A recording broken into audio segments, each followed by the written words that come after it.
All right, great. Good evening, everyone. We'll be starting in a few minutes. Nice, nice. Okay. All right. All right, great. Good evening. Cool. Yeah, we are online. Good. Awesome. Great. Thanks. All right. Yeah, let's just give a couple more minutes to see if more people will join to the Zoom call, because otherwise in the middle of demo I had to be accepting people. So it's going to be a little challenging while I'm trying to do live coding. So Okay. Can I accept people or it has to be the host? I think it's the host. Okay, yeah. It's the host. Okay, no problem.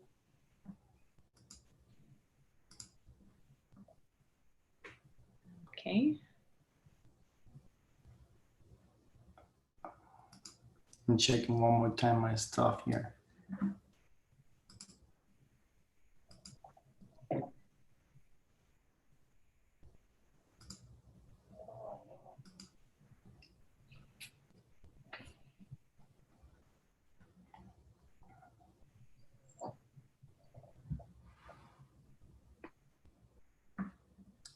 Okay.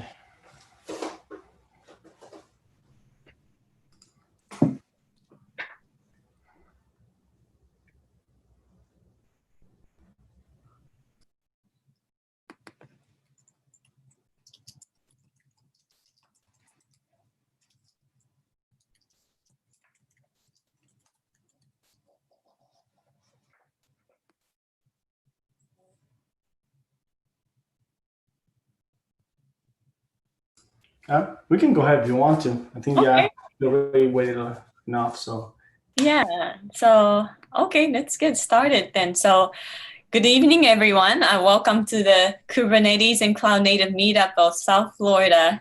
Great. So this is our very first official meetup, and I would like to thank you very much for your interest in this group and participation. And just letting you know that this meeting is being live streamed on YouTube, and I believe it's also recorded, right, Angel? yes. Okay. So, Okay, just letting you know, my name is Hitomi Mizugaki. I'm a co-organizer of this meetup group, and it's a pleasure to meet you all virtually. Okay, so before we begin, there are a few items. So this meetup is created to support a cloud native and Kubernetes ecosystem in South Florida, and then we want to provide a place where engineers can share and grow knowledge of Kubernetes and cloud native technologies. And most of our meetup will be intended for software engineers, but we're planning on hosting some meetings that might target managers, business owners that are interested in learning more about these technologies.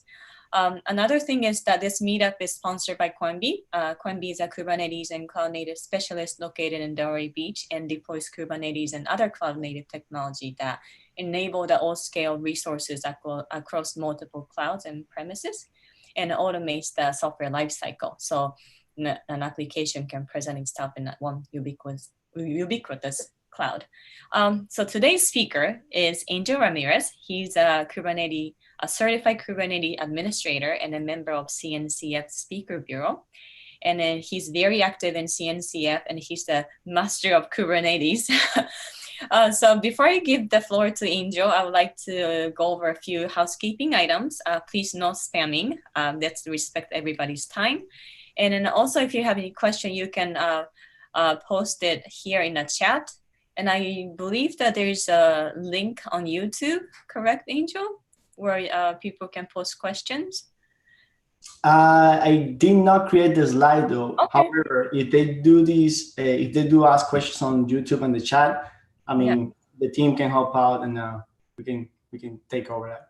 Okay, great. And then, because of the time constraints, if we can't get to your question, you can DM us and we will get to you. So, all right, let's welcome Angel.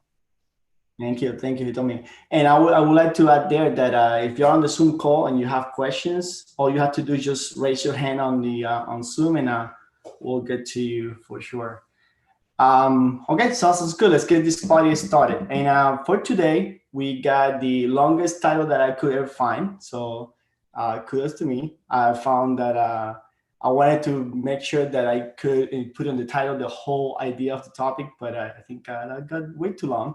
But it's okay. So today we're going to talk about how can we supercharge development using Skaffold and Kubernetes.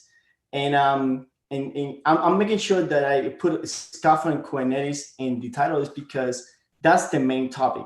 How can we leverage Kubernetes to start developing faster, but also for those organizations or teams that they want to bring Kubernetes into the ecosystem, but they're struggling. Like, how can I do it? How can I just get started? I just want to try. I just want to have my first interaction, but I don't want that to slow down my process, which is why I bring up Scaffold. So Kubernetes does great job, is amazing, but sometimes could be tedious to work with if you don't have an easy way to start. So this is why Scaffold, in my opinion, shines. So I only have like 5 slides, I guess. So, and we're only gonna go through like 2 of them because basically he told me already introduced me.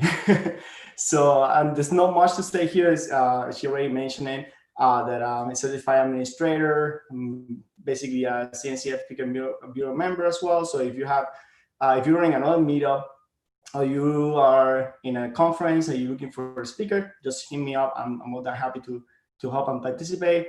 I'm an advocate for Kubernetes stack for sure. That's my passion and Kubernetes. And also I wanted to mention that when I do love teaching, so it's something that I really enjoy. As you can see in one of the pictures, we actually run also a meetup in Medellin, Colombia. Unfortunately, we cannot do it in person anymore, but in the meantime, we're still doing it online. So we call it our system meetup here in South Florida. So we're going to be posting their events in our meetup as well. So if you're a Spanish speaker, more than welcome to also participate on that. And when I'm doing coding or playing with Kubernetes, I do love 2 things: playing soccer with my friends, and as you can see in the picture there, and traveling with my wife. So that's something that I really enjoy besides of coding and playing with Kubernetes. All right, so that's more than enough. We don't have to spend too much time on me. And if I can get here. Okay, so agenda. So it's gonna be 5 quick items. Why Kubernetes? Why Scaffold? I'm gonna do a demo, which one we're gonna spend most of the time, and we're just gonna share some thoughts. I want to make this as interactive as possible, so please interrupt me at any time and just ask a question. I like to be more interactive than just me talking here for 45 minutes. And we will have questions at the end if you want. But I think it's better if we just tackle that as soon as possible. So what Kubernetes, I already basically said it, is something that actually is a hot topic. Everyone wants to either do Kubernetes or they want to know about Kubernetes. And the reason why is because it basically looks at your ecosystem as a one big pool of resources. That's how I like to think about Kubernetes, is instead of thinking about how many machines do I have, is east, is west, all those kind of stuff. It's better for me to think about, I have this, how many resources at my disposal, how can I better use it, how can I automate it in the best way possible, which is why I think Kubernetes is, it comes to the game. But as I mentioned, it's a little hard to start. It's not hard to continue using it. Once you get your hands around Kubernetes, you will be super happy working on it. But the start is a little hard, and for especially for teams that are not used to it. So this is why Scaffold. Scaffold is basically it's a tool that you can use, and it's a tool for pipelines, right? So I'm gonna show the pipelines that I can build and I can work here in my local machine, but you can use it even for your remote machine, so to deploy in your cluster. So there's a lot that you can do with Scaffold. I really love this tool. We might not even get into like 10-20% of what it does, but I wanted to give you a glance to it so you can now get later and do more research and start playing with it. And if you have more questions, you can always email me or find me, and I'll be more than happy to help. So those are the two items that we're going to cover first. So what tools we're going to be talking?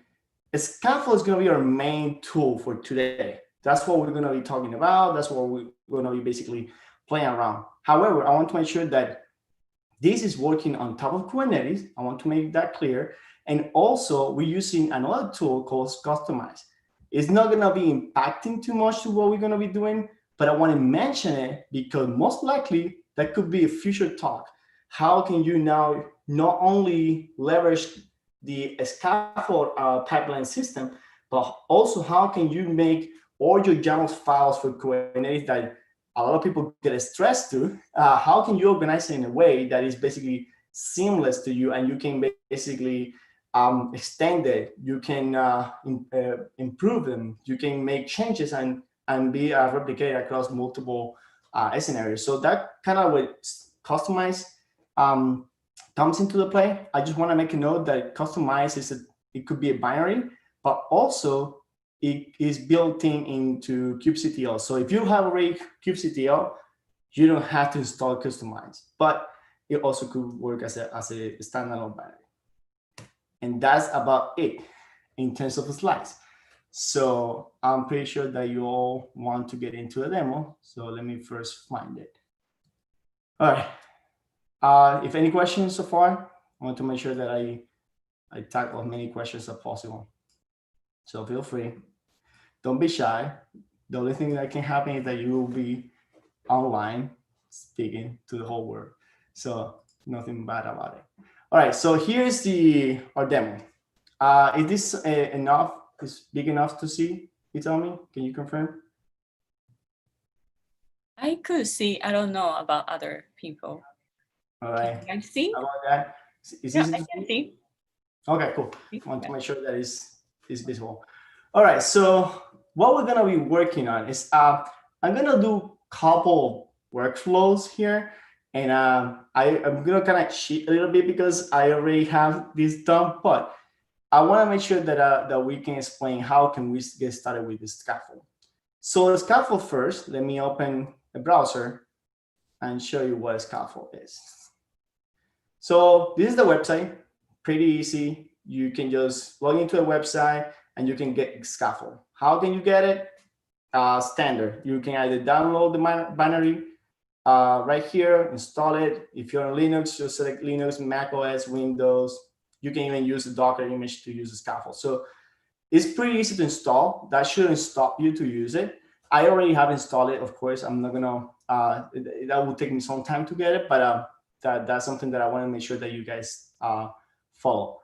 Once you get a Scaffold, you're probably gonna get hit to the quick start and then start scrolling and looking into different options. And this is what I want to make a note.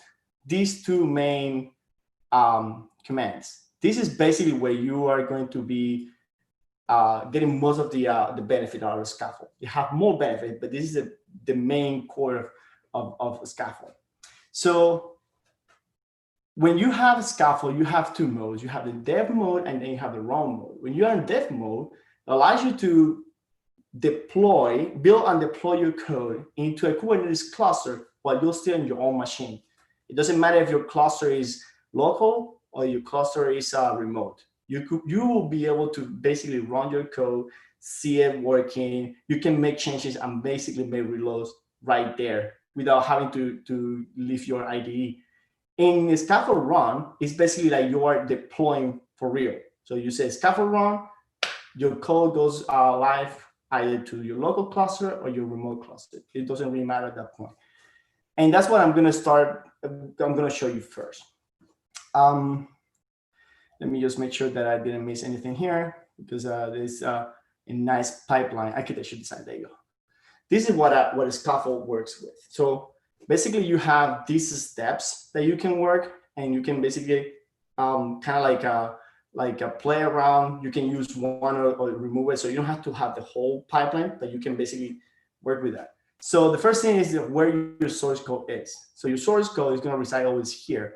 So whatever you do in that source code is going to be synced if you're using Scaffold dev. And then you can detect changes, additions, whatever it is, then the pipeline can start running. The first thing that is going to run is the building. The building could happen using Docker, Bazel, Git, Maven, whatever it is. So you basically can use it. You can even build your, if you're using Docker, for example, you can build it, use it, your local Docker, as we're going to be doing today.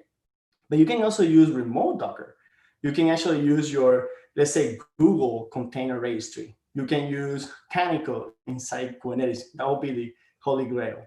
Though you can basically do everything in Kubernetes without having to use or rely on any, I'll say, a specific tool or for any provider at that point.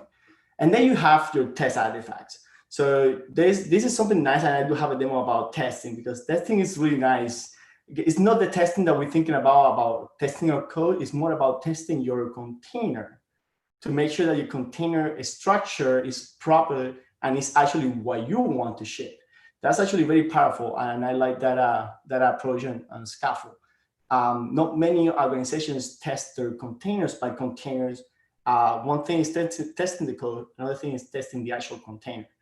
And then you just push your artifacts and deploy. The deploy happen in multiple ways. You can use the kubectl command, or you can use Helm and customize. You have those three. Today, we're going to be using customize, as I mentioned at the beginning. But just for you to know that you have two more options to use, Helm or kubectl. So this is how basically works. One more time before we get to a demo. Always the source code, the text changes. The first step is always building. Then you have the testing, and then you have the deployment. There's more stuff that we can do in between, but that's the main three steps that we're going to be working on today. All right, so now it's enough, and let's get to the code. All right, if I can find the code right here. Okay, so let's start easy, right? So what we're gonna be doing today is a very over-engineered translator. So and I want to give a big shout out to my team, Fabio, Santiago, and Maximo. They helped me get this done. So it's gonna be fun because what we're doing here, and this is kind of what you guys going to see. We're gonna have an API, right? So as a developer, it's always great to work in your local computer because everything works. We have in our computer, we have every single tool that we need. So always it's gonna work. The problem is when we need to integrate with other people's code. And the way that I want to reflect that in this talk is, all right, so I'm gonna build the API. My task, Angel, is building an API, which I'm gonna build in Node.js. But then my team, they have a different task. One of them was building one microservice to do the English, the Spanish translation. Another one had to do the French translation, and another one the French and Italian translation. I need to change this one because I forgot which one they were, so I don't miss it again. So that's the task. But let's make it even more complex. How about each of those services are written in a completely different language? So now we're talking. That's what I'm saying. That it's very over-engineered because there's no need to do that, but we did it anyways for the purpose of the demo. So don't judge. In this case, we were going to basically having to talk to multiple microservices. So of course, the obvious answer to that would be like, let's use Kubernetes, right? So Kubernetes can host whatever as long as it's containerized. I know we have the Docker Compose and stuff like that, but we're talking about Kubernetes here. So okay, so we chose Kubernetes to deploy this application. Great, that's one step. Here's the other step though. For them, building this service is pretty easy because they only need to run one service. It's independent and it's going to work. But for me, because I'm running the API, I need to have access to all of them. So how can I do that while I'm deploying, while I'm working? So I need to find a way to get that done. And this is where Scaffold basically came in. So first, let's do one example. All right. So I'm going to choose the Spanish. All right. So let's take a look at the Spanish code, and assuming that every single folder here is a completely different repository. For now, it's all in one repo, different folders, but let's assume that each one is a different repository. So Maximo, who was the teammate that did this one, is written in Go. Okay, so he basically created a small piece of software that received, as we have in the workflow, it's one endpoint. It received only one query saying the word, and that will return the translation back to us. Okay, cool. So that's pretty easy to do. He just did it one handler, blah, blah, blah. So he containerized the application. That's one step in order for us to run this application. But how can I get it in Kubernetes? So I'm gonna now be Maximo. In his case, he basically had to develop this, run it locally, stuff like that. But how can he test his code in the cluster without having to go through the whole big pipeline to production and stuff like that? He wants to have a quickly turn around so he can see, okay, I made one mistake or something like that. So that's where we're going to be using now the Scaffold. So I'm going to go into that code. So I'm now into that code and say, all right, so I need to run this in the cluster. And just for you guys to see, I do have a cluster. I'm just using a local cluster built-in kind, nothing important. It's not the topic for today, but that's my local cluster. And then I'm gonna have, right now, let's just show you that I do have one namespace and there's nothing in there. So it's empty. So let's assume that now we're gonna collaborate and he wants to deploy his code. All right, pretty easy. All he had to do is do a Scaffold and then do run. So I'm gonna show you first the magic and then I'm gonna show you how I did the trick. So pretty simple. As you can see, I'm not doing the traditional kubectl apply and all the bunch of manifest. So I'm just doing Scaffold run, and that's it. It's deployed. So now if we do kubectl get pod, we do have the pod running. So it's perfect. Cool. So what else can I do? All right. So it says that I can run and then do tail.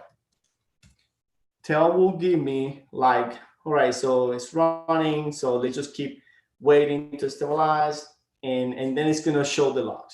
That's it. So if I do anything against that service, I always gonna be able to see it. So and that's how it works. Okay, so that's one thing there. But what happens if I want to access that specific service? I want to access it. So traditionally, I had to do kubectl, port forward, get into that, do the port binding, that kind of stuff. But can I do that now with the Scaffold? Yeah, absolutely yes, you could. So we can do port forward. And now what the Scaffold is gonna do is gonna run it. I mean, it's already deployed, so it doesn't have to run it, but it's already deployed. And now I have the port binding. So basically it's using the kubectl command behind the scenes, yes, but now I have access to that application. Let's see if that's true, and I'm not lying to you. So let's do 3000 and then the translate. And then let's say the word hi, all in Spanish. That's great. Cool. All right. So we got the first microservice working. It's good. Woohoo. Cool. All right. So that's one thing done. What else can I do? So let's inspect a little bit here. And then he says, oh, okay, cool. So if he gets the hi case, he deploys hola. Okay. So let's say something else. Let's just change the word, right? So if I do this, it should return that word. But here's the problem, and this is why I'm gonna say the Scaffold supercharge development abilities. Because if now I'm going to the browser and refresh, nothing happens. Of course, I deployed already, So it doesn't matter if I change anything, still the old version deployed. Cool. All right. And I'm going to show you why in a minute. If you can take a look at this here, it's pointing to a specific Docker container that is being built. So this is how basically Scaffold identify versions of your code. Because, for example, I haven't done any commit, any push. So if I'm using tags, he will pick up the tag. If I'm using a specific version, he will pick it up. But right now, because I have uncommitted changes, he's just picking the version that I'm right now running. So, okay, that's the version. So now let's use the Scaffold run. All right, let's do the Scaffold run, Scaffold develop to then make changes. Scaffold dev, and then I'm gonna do pull forward again so I can make those changes. So okay, that's saved. I want to make sure that it's saved. So now Scaffold dev is gonna do exactly the same as run. However, there's one caveat. It's going to start watching for changes in our code because we already did this change of doing commands. It's going to pick it up and it's going to deploy. And I'm going to show later what this test means. But right now, let's just wait 2 seconds to finish the, there you go. So it's running. Cool. So now let's check what the result is. Okay, good. Commands. Now, of course, that's not the translation for hi. So let's put that back. Our PM calls and say, hey, Angel, no, that's wrong. That's not how it's supposed to be translated. So put that back. So I'm going to do this right now. And I'm just going to save. As soon as I save, the Scaffold detect the changes. I haven't done anything. It's just building the image again, all for me, and doing it again. So now if I come here and reload, I got the change back. So this is the power, one of the biggest powers, not the only one, but one of the biggest power that Scaffold has is because it not only allow me to test the cluster and only my computer, because at this point, this code is now running on the cluster that is supposed to be running. So it's running the same configuration, same hardware, whatever it is. So not only that, but also if I want to make sure before I get into the production stage, let's say that I want to make sure that my changes are correct, then I'm just going to use this. I'm going to Scaffold dev. I'm going to do the change that I need. If I'm not happy with this, I can roll back and see the change right there in the cluster.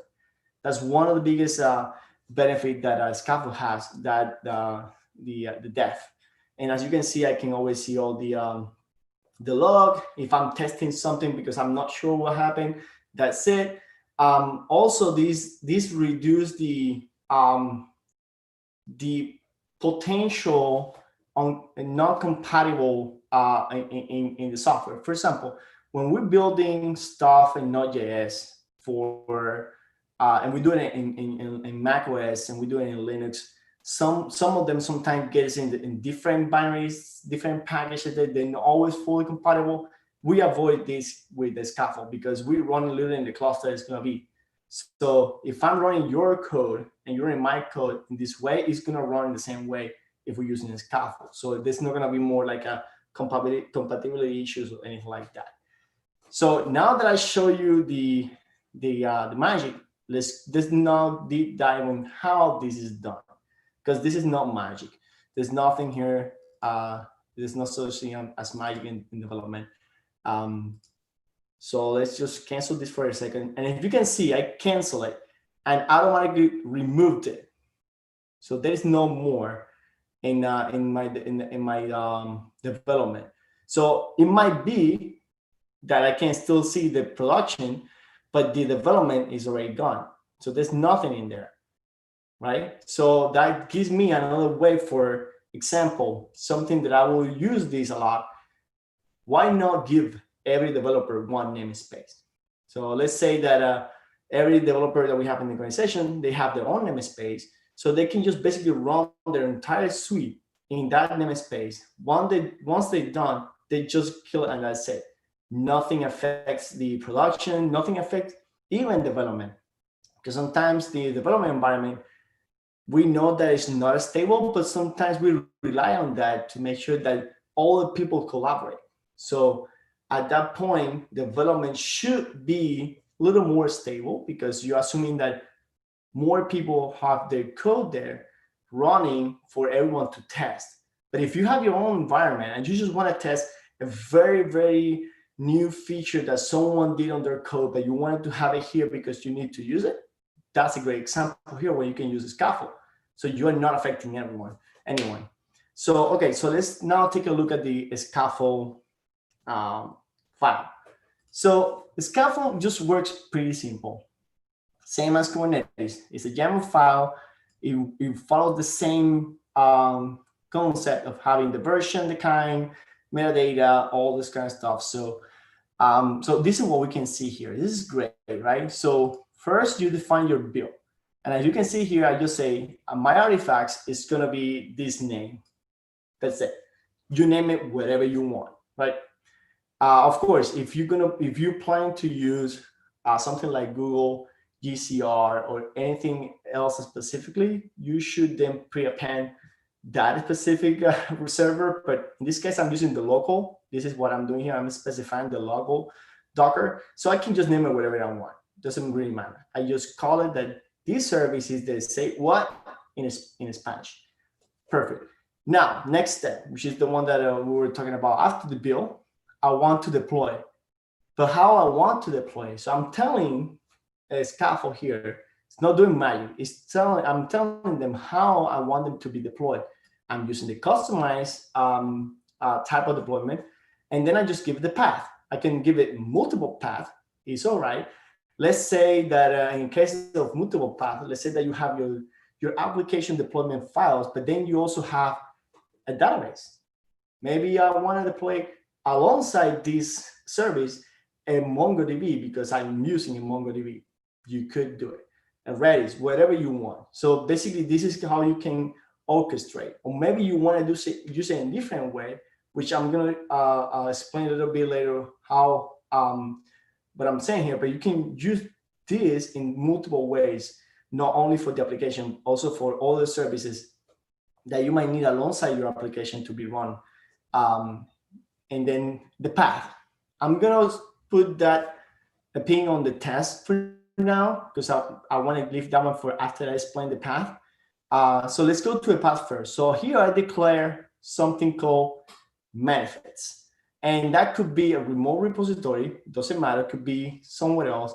And this is maybe where the Kubernetes administrator will be working most of the time. Putting the basis, putting all the manifests in there so you as a developer can just use it. So you don't have to deal with it. So you don't have to like learn everything about Kubernetes at once.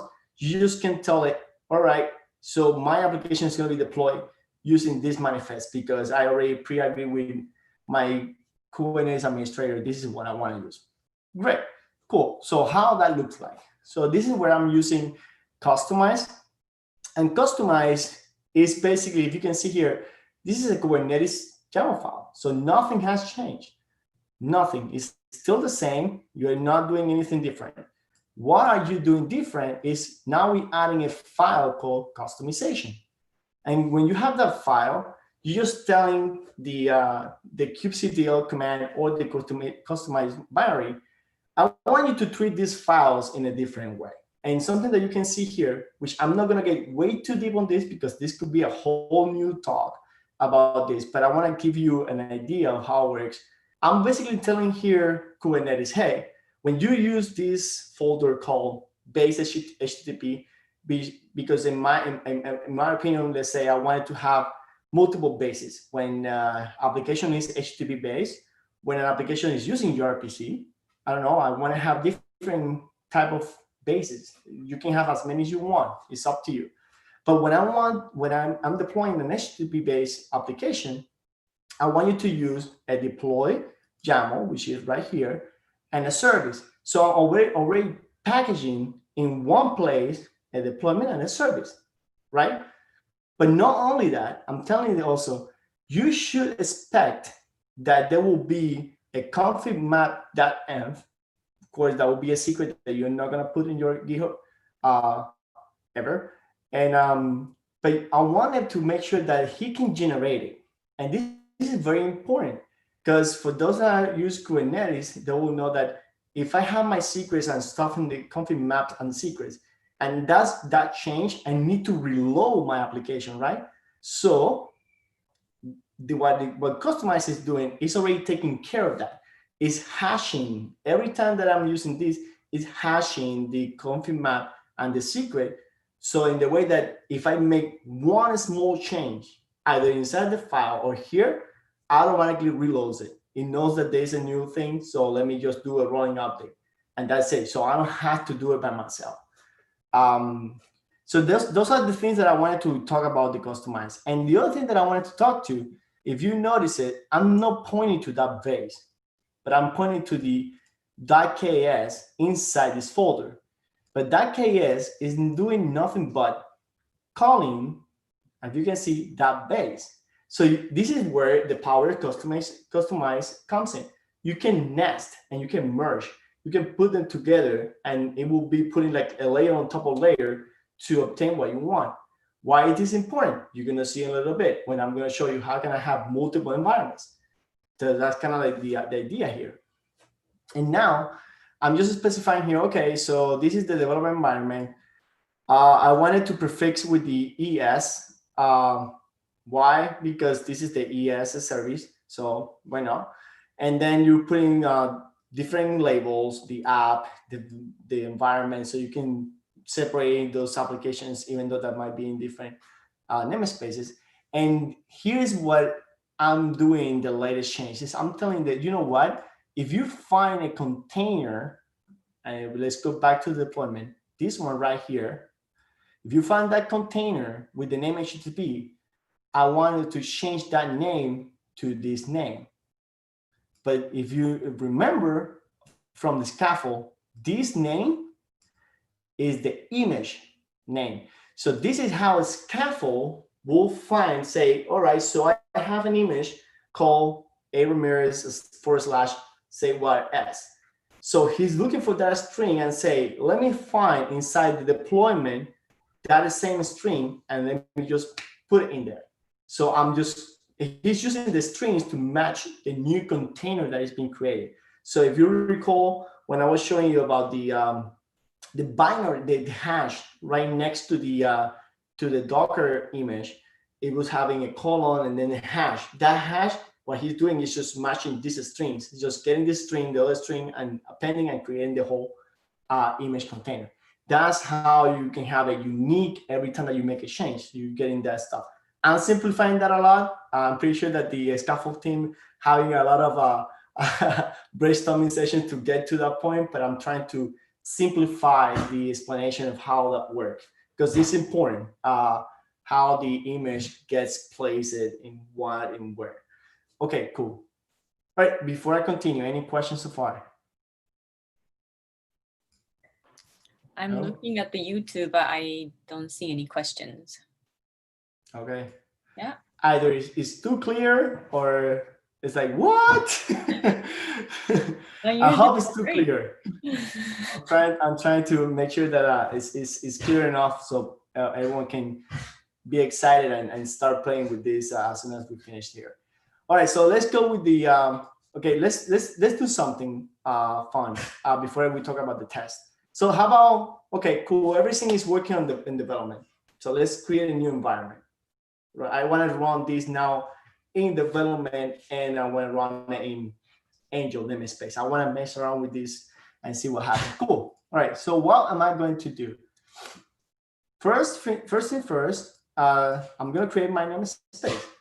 So my CKA administrator is going to say, okay, Angel, so I'm going to give you your own namespace with a lot of, specifically with some quotas. So please do use quotas.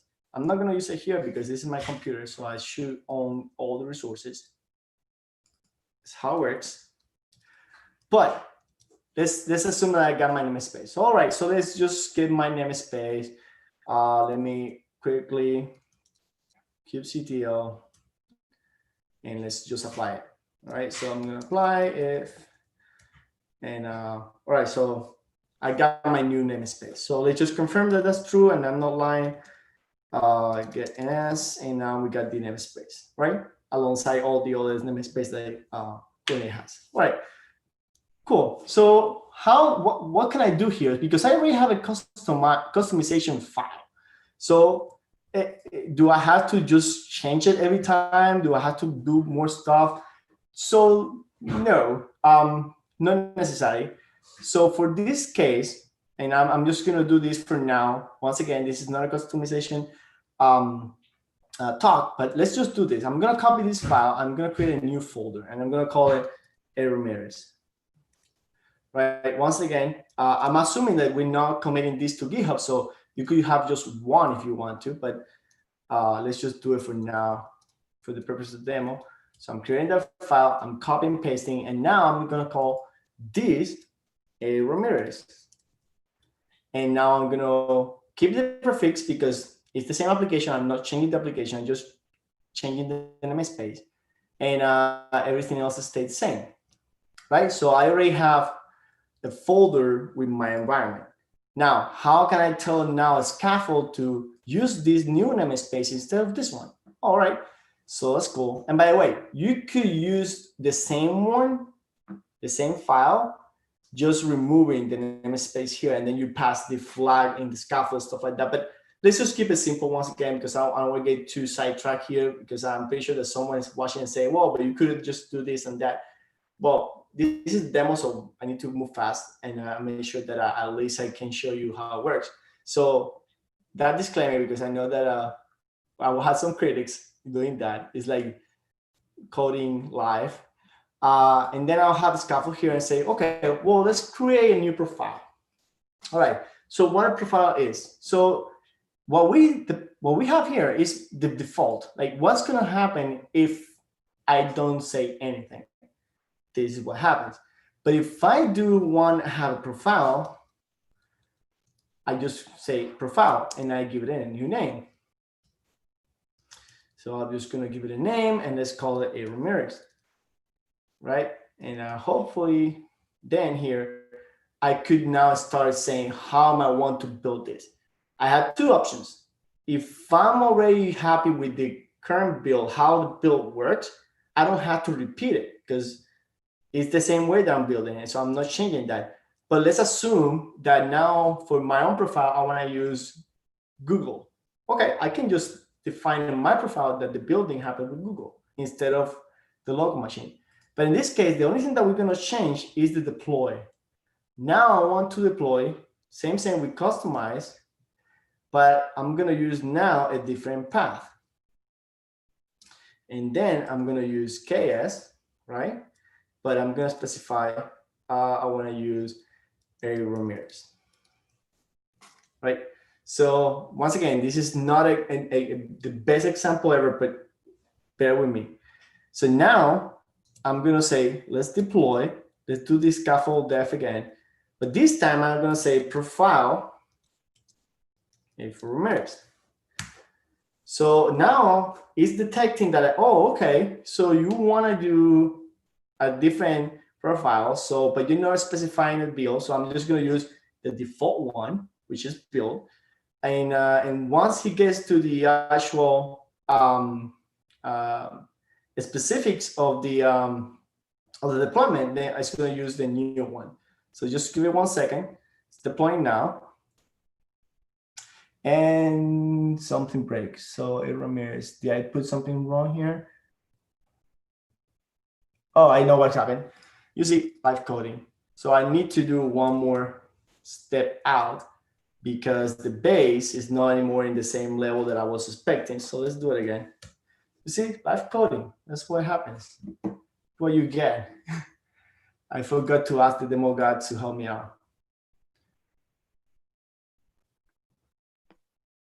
Angel?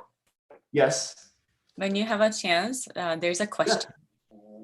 This is the good time because I'm waiting for this to deploy. Okay, great. I just posted in the chat. Okay. So the question is, so if you could potentially have a monolith in terms of Git repository, but then deploy different directories as microservices, like for example, Spanish, French, Italian. Yeah, absolutely. So that's exactly what I'm doing. So I'm basically showing like, all right, if I have a monorepo, so that would be a monorepo in that example. But I'm gonna take that question a little further. This is a good way, right? So if you have a monolithic application and you're looking forward to breaking down in multiple microservices, this is a good way, because you can just deploy your microservice, your monolithic application, but then you can start breaking that apart in smaller chunks as you go, without having to do it all at once. Of course, you can do more stuff on top of that in Kubernetes that help you out to do that. But before getting into that a little more complicated, you can do it in this way. So that's kind of what will help you. And I'm going to show you how that works a little in just a little bit. But that would be a good example of it. But that's a good question. Great question. All right. So, okay. So here, this is what we got here. So it's deploy. Now, of course, you already saw the deployment. So this is not new. What you want to see is it working in the A. Ramirez environment. So let's just do this. Let's just do a kubectl. And then I'm going to specify the namespace in your Ramirez, and then get pod. And voila, it's running inside my environment, no development. So this is kind of where we're getting the benefit of like, okay, so I can just run it here, right? So this is good, right? This will be one example of like, how can I use this? Well, let's say that you have multiple environments, multiple different environments, and you want to make sure that, let's say QA is one environment, then you have developed your own namespaces, another environment. So you can have multiple environments and use the profile for that. You could also use the profile to define different services. So at this point, it's up to you how you want to do it, to be honest. But I mean, it's just ideas of how you can approach that. And now I'm going to show you something else. What if I add here in the scaffold the KS and also the KS Ramirez. And of course, we always have to do these experiments live, because otherwise we wouldn't be developers. So let me do it, but I'm not going to specify a profile, right? So let's do that. Oh, this is going to be fun. It's going to break for sure. It's going to break, yes, because we're using this import, and I put the pod forward. All right, so let's just wait for him to break, and then we can change that once. All right, cool. It's doing it. And ready for kaboom. Oh, whoa, it took like a champ. Okay, so now it is running. So let's go back now to here, and let's say it's running on my namespace, and it's also running on develop, hopefully. Yes, boom, right there. So now this means that I could even say every time that I deploy, if I don't specify a profile, I wanted to deploy to develop on my own namespace. So my namespace always going to be in sync with whatever I put to develop. Just a thought. Doesn't have to be like that. Just a thought that you can have multiple deployments. Or you can say, let's say that you define a profile called production, and you want to make sure that you always have a mirror, and then you have two different environments and they have exactly the same copy. Why? I don't know. You could do it. I always suggest that you should have a mirror of production, regardless of however you want to call it, staging, beta, mirror, whatever you want to call it. That's always a good idea, because if for some reason something happened to one dynamic space, you can always have some policies internally that can just route it to a different environment that have exactly the same copy. Just a thought. So, and that's what we basically you have now. So you can run and deploy in multiple places. Now, let's okay, so we're getting close to the hour, so I want to make sure that I do 2 more demos here. And like I said, we're not even going to touch, I'll say 20% of what it does. So basically, it's more for you to pick your attention and start playing with this. So let me remove it. Let me delete. No, it's not delete. Let me see. I forgot the command to remove it. 1 second. Yeah, it's delete. Why it's not doing it? Oh, because it's here. There you go. Blooper. Okay, so let's do one more test. I mean, I'm going to do two more, but I'm going to show you what the test means. This is important. And once again, one thing is having your coding test in place, which you should as a developer. Another thing is testing that your container actually is properly set up of what you're expecting. So of course, you will say, well, Angel, I'm creating the Docker file, so I'm expecting everything to be in there. Yes, that's true. But why not doing a double check? Are you sure that you have the proper binaries? Are you sure that you have the package that you need? I mean, running a Go application is fairly simple because you can just compile it and run it as a binary. But what if your application, and true story, needs, I don't know, something related to, what's the one? I forgot. Something related to TensorFlow. Let's say that you need another package in your Docker that it needs to be present in order for you to use it. Could be that you need a dependency and you want to make sure that it's in there. You can use that to check that.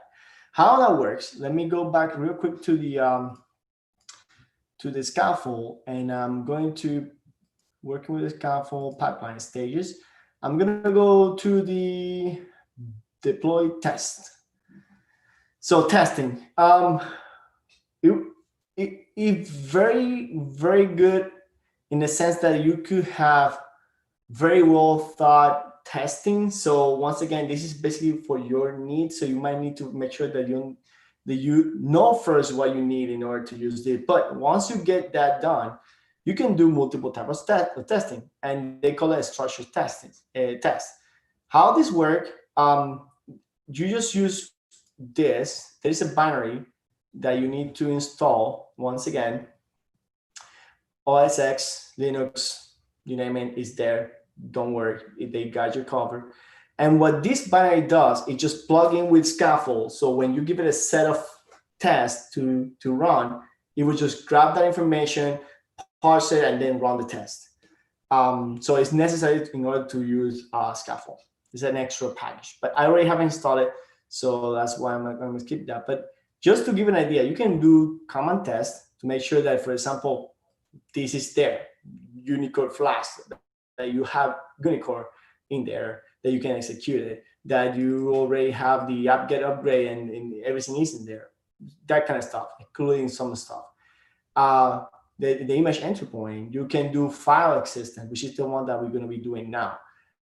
It's very interesting, and you can do more metadata, stuff like that. First, like I said, there's a lot of stuff that you can do here, making sure that environment variables is present. So you can go crazy on this one. You can run it locally, and you can also run it on Google Cloud Build right now. I believe they also support, yeah, you can run it through Bazel, stuff like that. Anyways, so this is a good testing for your structure. So let's do one example so you can see what I mean. So let me get into, and I'm going to switch to this one because it's going to be easy to see right here, right? And then, okay. So first, let's open the Scaffold Demo. I hope this is big enough. So as you can see, this is the same thing that we were looking into the Visual Studio Code, but here we have the test, right? And then we're telling them, okay, I want you to test this image, the one that we just built, right? And I want you to run this set of testing, right? I want to make sure that the no-go binary test runs and the compiled binary test run. If any of these tests fails, the deploy does not happen. This is powerful. This is something that you can apply for your, I don't know, for your production. You want to make sure that your production image is basically very well tested, that nothing crazy will happen over there. You can even test for, like, let's say you want to make sure that, let's put an example. Let's say that there is a file that you know that is a virus, like, and then you want to make sure that that file doesn't exist before going to production. You can use this. So there's some more stuff that you can do, but I'm just giving you some ideas. So let's now look into those tests. So structured test, and let's just open, for example, the binary YAML. Pretty simple. You declare the schema version, and for example, here I want to make sure that the actual binary that I'm going to run exists. This sounds very silly, like, and of course, you compile the binary, is supposed to be there. Here's though, I mean, and I've seen it a lot, that because we feel that the binary is in there, it might not be in the right place. So when you run your docking command, you might be pointing to the wrong place. But Docker, when it's building, it's not going to tell you anything because the command actually runs on the runtime. So you wouldn't know that unless you run a test before deployment. So those, let's say when we deploy a container and then we see restarting because it doesn't find the proper the entry point, or it doesn't find the binary, you can avoid that with this. You can basically say, I want to make sure that before it gets deployed, I can find this binary, and it's in this place. For example, it's in the root folder, and it calls, say, what? Yeah, that's how I compile it. So it should be there. So, and then we have the other one, which I want to show you real quick. Is called no binary go. So for example, in this one, once again, it might seem like, okay, well, why you don't want to have Go binary if your application is Go? Well, here's the thing though, because I'm using Dockerfile multi-step, I'm already using the actual Go file, Go image to build my code, but I don't want to have all that big image or container in my production. It should be enough within the scratch, right? So if I find Go installed in that image, then I'm using the wrong image. So I could avoid that as well. I could say, well, maybe someone has by mistake, instead of using a lighter image to run the code, it used another one. So we can avoid that mistake here. Just making sure that Go is not installed, because you don't need a compile Go application to run in in a container that has Go. You don't have to do it. So let's run the test first. And the test, you can run it just doing a Scaffold build, because it happened right after the build. So of course you don't see anything because it's working. So it makes no sense. But now let's try to break it. We all love that. Let's do that. So I'm gonna say that my binary is called say what to. So now I'm gonna basically say, let's save it, and now let's run it. And it detects a change. So it's now going to compile, do all the stuff. And at some point, it's going to tell me it's going to run the test. So you will see you can see it. You cannot miss it. So let's do that. Just give it a second. Boom, it failed. So of course, I only run a Scaffold build. But if I run a Scaffold dev or run or whatever, it won't deploy, because it's telling me, well, you told me that it's a file called say what to in the container in the root, but I cannot find it. So this is powerful. Now I can see, oh, wait a second, this is wrong. So let me go back, fix it, because this is not the name of the binary that I'm expecting to have. And if I can type, there you go. Good. So now, if I run it again, it's telling me you're good. we didn't have to do anything because they are smart enough to have a cache already of that file with that version. So they didn't have to run the whole test suite because they know that it works. So smart. So that's cool. So that actually is the testing that I want to do. Now, final demo before we call it a day. I want to show you, of course, the whole demo in session. That's the whole point here, right? So let's do this. Let me go back to the Visual Studio Code because I want to make sure that this is not here. Not because it's not gonna work, it's because I want to make sure that it works. So let me go back here, and then what I'm gonna do is in every single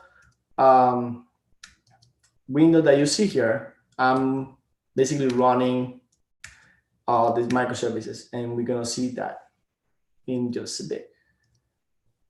Okay.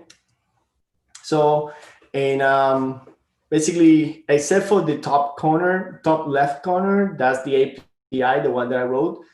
The right-hand side and the bottom left is every single microservice, which I already showed you one of them working. So let's just do now the whole thing.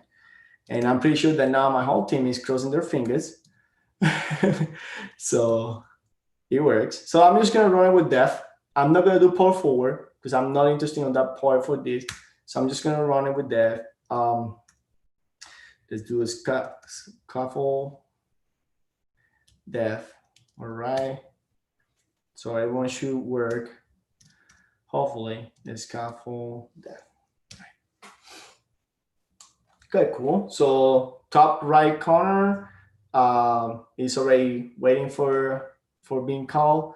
Let's just give it a second to the other ones. So we got the French ready and the PHP ready. Okay, cool. But by the way, so the Spanish version is done in Go. The Italian version is done in PHP, and then we have on the bottom right the French version done in Python. So let's now make this happen, and I'm gonna run this scaffold def with port forward.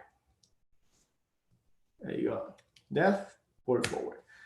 All right, so the API is done in Node.js.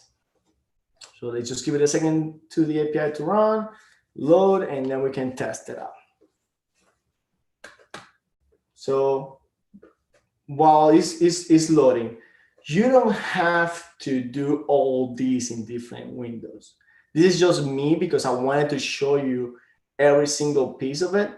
But you could get one scaffold file and basically put all your microservices together, just running in multiple artifacts. You definitely and totally can do that. Nothing is going to stop you from doing that. You might just need to do some adjustments. And when I mean adjustments, let me just run the sample, and then I'll show you what you should take in account for that specific example. All right, so now let's just do the API. Let's just first always make sure that we can do ping pong. There you go.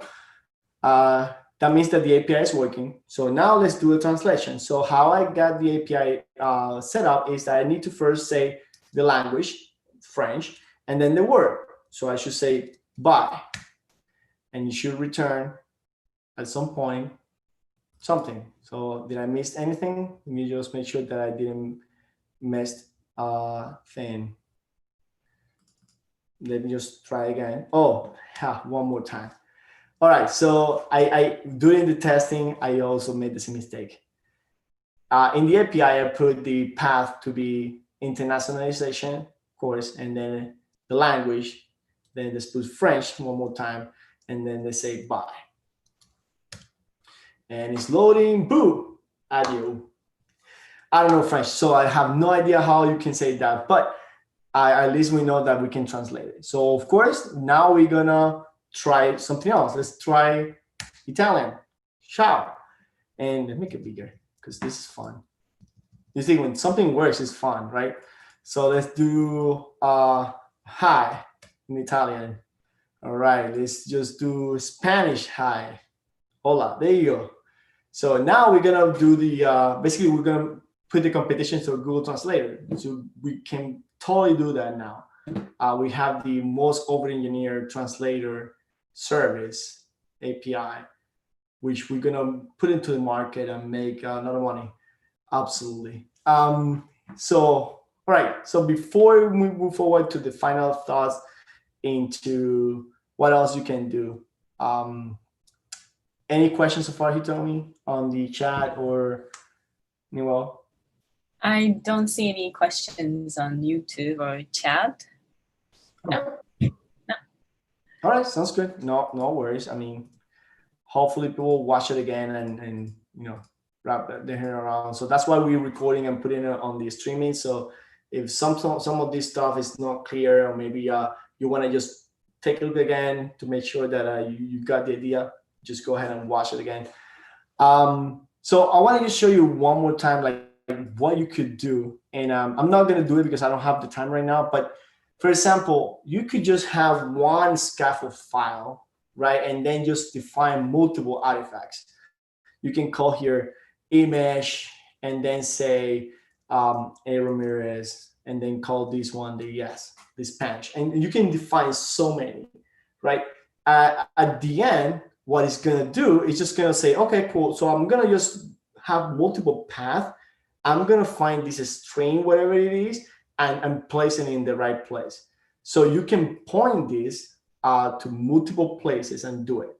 I feel tempted to do it, but once again, the time is a constraint because we already passed 7 o'clock. But definitely something that I'm gonna push to the GitHub, and just watch out for the links somewhere here so you can load it. But definitely the solution will be, okay, just having that scaffold file in the root, and then just defining multiple images artifacts, then adding more path to the customize. And when you do scaffold, whatever run or def you want, it's just gonna build all the images and then deploy all the files. And because every image has a unique name, like we have here, it's just gonna run it, and that's it. So that's kind of the idea. So I'm gonna put it on the GitHub. So if you want to play around with that later, for sure. But that's the answer to how do it without having to do what I did. So of course, this is a little stressing because I have to basically have everything running at the same time. This is not ideal, but you could do it in that way, just making sure that you run only one file. And that's the way that you can just run the whole suite of services that you have in your company. Just keeping the note that if you're using Google Cloud Build registry, they do have a limit of concurrent things that you can do. So we already ran into that. So, but if you're using your local or you're using your Canico, you're good. There's not, you can actually set the limit. You can say the concurrency. I want only one at a time. I want 2, 3, 10, whatever. But Google does have that limit. So unless you talk to Google and they raise your limit, you'll be tied to that. But that's just a small thing. You can just solve that problem. No issues. I think that's it. Questions? We can mingle a little bit if you guys want. I'm fine. I have nothing else to do but take care of my kids. Actually, I do have a question. Yeah. So, this is so wonderful, right? Scaffold. I'm like so impressed, but like I want to know how robust it is, like how heavy load, like production load they can handle, and then what are the like cons of using that scaffold versus actually using like going into Kubernetes and like setting it up. It's pretty robust. I mean, it's just because this is interesting because sometimes we see like, oh, whoa, hold on, it's Scaffold beta 2, version 2, beta 5. That's already pretty common nowadays, especially even inside Kubernetes. You can see that some people are using objects that are no V1, are different beta options. So in terms of being production ready, it is production ready. And something that I will take this further is like, I show you how Scaffold works for developers right here in my machine, right? But what if you're using a Scaffold to actually do your deployments in a pipeline outside? because you can totally do that. I mean, let's say that you're using Jenkins and then you're using a scaffold inside that so you can run all the deployment, stuff like that. Oh, wait a second, that's Jenkins X. That's what Jenkins X does. We found out that. But that's great. So that actually proves the concept that it is production ready. So you can use it. You can basically put it on your local machine and use it for your developers to work and be more productive. You can put in your pipeline at the end to do the building, to do the deployment, to do all that, because there's already tools doing it, like Jenkins X is doing it. And if you're a Spanish speaker, there was already a Jenkins X meetup last week. There's a little bit of issue with the audio, but we're working on to fix the audio and record it again. But it's interesting because it shows that interaction, how it uses a scaffold behind the scenes at the end. It's just running that. So that's interesting. All right, thank you, Angel. Any other questions? I hope I didn't get everyone confused. Right, I wanted to be excited and start testing this, because absolutely what the Scaffold help you out is that if you are new to Kubernetes and you still wrapping your head around that, as you can see, it reduces the amount of Kubernetes that you need to know. At least as a developer, you always need to have someone that can help you out to, okay, how the proper way to set up your YAML files so you can actually have that templating system that I show you. That's fine, but that could be one person or someone that can help you out, give you a hand getting that set up. But once you have that set up, as you could see, I literally just didn't touch that YAML file at all. Like the deployment, I just show you how it works, and that's it. I never touched that again, because I, as an administrator, I set it up how I want every type of application to be deployed, and then I'm just telling the developer which one they should use in what case. If I want to have a specific type of application like gRPC, I want to have gRPC, a specific type of template, I just create that once and tell the developers, if you're building a gRPC service, you should use this base. If you're building an HTTP, should use this base. If you're using XYZ type of service, use this base. If you're using a database, use this base. So I'm defining that array for them. So the only thing that they need to worry about is just your code. Okay, Angel, we have one last question. Yeah, go ahead, shoot. Okay, what would you say are your biggest pain points with Scaffold? I had some, but they already took care of that. I would say biggest pain point will be, and maybe they already solved this and I'm not aware of, but right now, for example, they only support, they support Canonical, they support local, so that's good. They support Google, but let's say for people that may want to use AWS, I haven't found specifically how to do it. And by the way, more than happy to ask. That's one of the questions I'm going to ask them. There was a tweet that we have some in change with the team that was leading them, and definitely that's a question that I would like to ask. Maybe they have the answer, and I haven't been able to find it. But that would be good to know, like, how can I use the build with something else like AWS and stuff like that? Is that something in the roadmap? Is that something that they don't want to have in the roadmap? I don't know. Maybe they do. It's just like, depends. Because right now it's very local, Canonical, and Google Cloud, GCP. Personally, I'm happy with having local and Canonical because I'm very agnostic to cloud providers. So I like to rely more on Kubernetes and less on cloud providers specific. But I do understand that some organizations do want to use a specific service on the cloud provider. So that's something that I would say that maybe people will find as a friction point if they don't want to settle with the other options. Okay, great. Do you have the code already pushed to GitHub? Well, the GitHub is, yeah, I do have it here. And it's temporary on my A Ramirez. So you guys can find me anywhere with the AR Ramirez. Literally, That's except for Instagram. Someone took it. But I mean, it's here. We're gonna post it on the description. There is one more change that I need to push, which is the scaffold file that I was saying at the beginning, where you can have multiple services running out of one file. I'm gonna push that. So just give me until tomorrow, and then I'll push that. But if you wanna see the repo is right here. A. Ramirez, and then say what? Okay, great. Can you post it on the chat, please? Yeah, absolutely. Thank you. Great. Yeah. All right. Let me just put it on the everyone in the meeting, and that's the code. And absolutely, I just want to give kudos to my to the team. And we're missing here Maximo. For some reason, he's not showing up here. Why not? I don't know. Maximo, we need to blame GitHub. They didn't add you here. Your PR. Oh, actually, because the PR is here. Okay. We might need to approve it. All right. So yeah, but they definitely kudos to them. They helped me out with the demo. And it was we have an inside joke that it took 4 engineers to do the demo. That is going to be used only for 45 minutes. But it's good. It's good. We have fun. That's what we do. Great. Thank you, Angel. Thank you very much.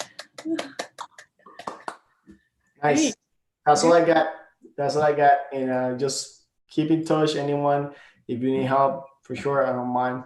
And before we close, and I know that he told me to have some words to close. If you want to give a talk, please join us, because we want to kick off this meetup and have as many talks as possible. In the Medellin Spanish meetup, we do have basically every week a talk. So I would love to see. I know, because we have online, the logistics is less, so we can definitely, if we have enough speaker, have more often. Right now, it might be every like 2-3 weeks, because so far the only one who's going to speak is me. But he told me already posted the form, so please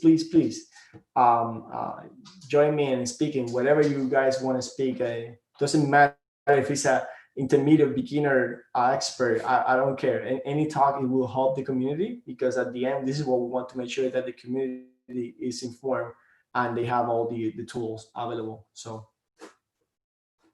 back to you, Tommy. Oh no, I was gonna say about the form, so it's perfect. Thank you so much, Angel. So we are planning the next meetup in 3 weeks or so. And then again, if you have anyone who would like to speak, please fill out the form.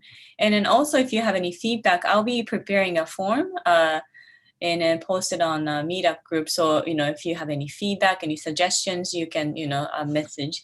But for now, if you have anything, please send a message to me or Krista, who are also the co-organizers, and then even Angel too. So I think that's it for tonight's meetup. And we look forward to seeing you all in a few weeks. Awesome. All right. Bye for now. Great. Thank you so much. Bye-bye. Bye-bye. Bye.